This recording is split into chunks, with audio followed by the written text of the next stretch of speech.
If you guys didn't see the videos that I made yesterday, the very beginning, I said that I'll be taking 3 days off. So Saturday, Sunday, and Monday, and hopefully I'll be back on Tuesday. But I need a little bit of a break. Just in case you guys didn't see those videos yesterday, I want to let you all know about that now. So, all right, today we're going to get into something that happened yesterday or the day before. I'm not too sure when this debate took place, but if you guys know who Dinesh D'Souza is, he's a Christian man and he's very, very smart. He's been on a number of different programs. He's debated a number of different people. And lo and behold, ladies and gentlemen, Dinesh D'Souza decided to debate the likes of Nick Fuentes, the rabid anti-Semite and Hitler apologist by the looks of things, or Nazi apologist, I should say, as well. And when Dinesh D'Souza hits Nick Fuentes with straight up facts, it's always amazing to me how when people like Dinesh are able to think rationally and use facts as their ally, right? And they straight out spit the facts to these illogical dingbats. I'm talking about Nick Fuentes because he utterly hates the Jews. That's clear as day. He's kind of very similar to Candace Owens, except Candace Owens has completely gone off a nutter and a rocker by the looks of things. But Dinesh is just, in this particular scene, absolutely brilliant. Have a watch of this. I mean, Nick, you're 26, and so it's understandable that your view of history, you keep saying history, a regime change is about history, and the history you give is like 4 years old. You know, your compass is so narrow that you don't understand that I could give you 40 examples of regime change through history that have all worked out beautifully, some recent, some more ancient. There was regime change in Spain. Franco fell. Spain became a democracy. You had autocrats all over South America. Those regimes all changed. Many of those countries are much better off as a result. The United States produced regime change in Mexico. There was a dictator named Santana. He was the one who actually came and fought against us in the Alamo and in Texas. Ultimately, Santana was overthrown. That was excellent regime change. I'm not even counting, of course, the Nazi regime in Japan in World War II. The Soviet Union was regime change of an excellent quality. So regime change sometimes works and sometimes it doesn't work. A lot of times it depends kind of on who does it and how. Now, Nick Fuentes is only 26 years old. My goodness me, the guy is still young. Now, I'm 29 this year, so I'm still young too. And Dinesh is talking about how he could give Nick 40 examples, just right off the top of his head, 40 examples of regime change that Nick wouldn't even know anything about within his lifetime. And it's not hard these days because we've got ChatGPT. You can just ask ChatGPT, hey, what are some regime changes that actually worked? And Dinesh lists out a couple of them. Japan, for example, was a big one. Germany, another big one.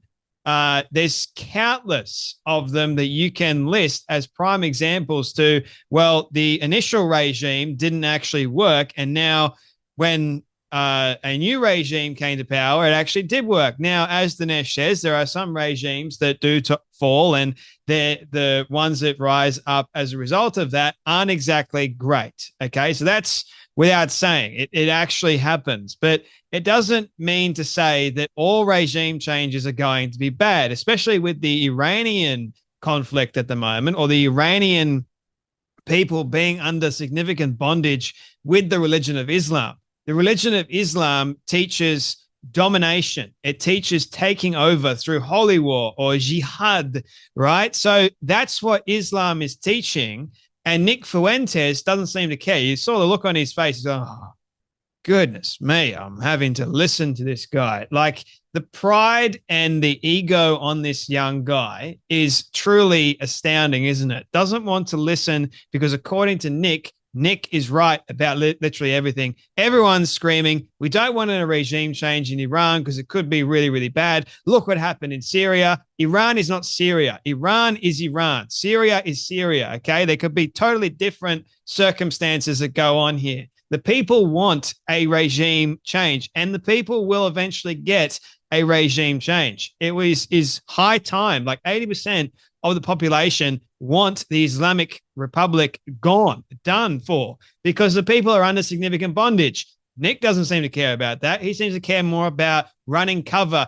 We don't want the regime change. Nick, It doesn't affect you. It affects the 80% of the people in Iran that actually want the regime change. The 20% of the Muslims that are putting bondage under the 80% is insane. We should want the Iranian people to be free of their, I guess, the ones that are putting them under bondage, right? Shouldn't that make more sense? But according to Nick, he's going, well, this is actually a bad thing. We shouldn't have regime change. No, I think it's actually a good thing. And it's great to see Dinesh actually school the likes of someone such as Nick Fuentes. Now, credit to Alex Jones. I never thought I'd say this, but credit to him for hosting and moderating a pretty fair and logical debate. And has responded to the Misfit Patriot sharing this, going, it never stops being funny that Nick calls himself a white supremacist while his surname is Fuentes and he's of Mexican heritage. He's waving his purity flag through a minefield. Quite literally, right? There's another moment in the debate which I thought was rather brilliant too. Dinesh decides to hit Nick Fuentes with facts about Islam that, well, it literally makes Fuentes look like a dingbat and quite stupid. Have a watch of this. Fact that there is a jihadi or radical strain of Islam. This ultimately is what is driving a lot of these radical Muslims, right? They are Hamas. It doesn't matter whether they're Shia or Sunni. Hamas is Sunni. Why is Iran funding Hamas? Because they don't care about those distinctions at the end of the day. At the end of the day, they care about whether you're an infidel, yes or no. This radical Islam is a global ideology. Look, you can say the mullahs keep saying it, I don't believe it, but you should believe it. They say that they want to have global jihad. They say that they want a global caliphate. They say that they're building up the strength to do it. They're allying with other people who certainly do have nuclear weapons and do have that kind of power. And that's a misunderstanding of Iran. Islam is a conquering force. The Muslims came out of the Arabian desert. How do you think they conquered the Holy Land? They took Jerusalem. They took Syria. They took Jordan.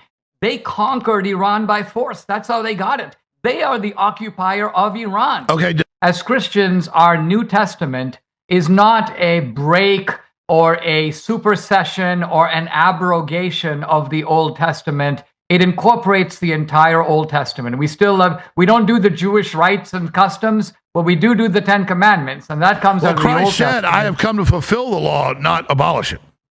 That's right. That's right. The other point about this is that Jews are not into conversion, but Muslims are. Jews, in other words, by and large, are happy to be Jews. They don't really want anyone else to be Jews. They make it really difficult to become a Jew. But on the other hand, Muslims are not only so eager to convert that they want to talk to you about it, but they're perfectly willing to hit you over the head. Well, Islam means submission. It means submission to them.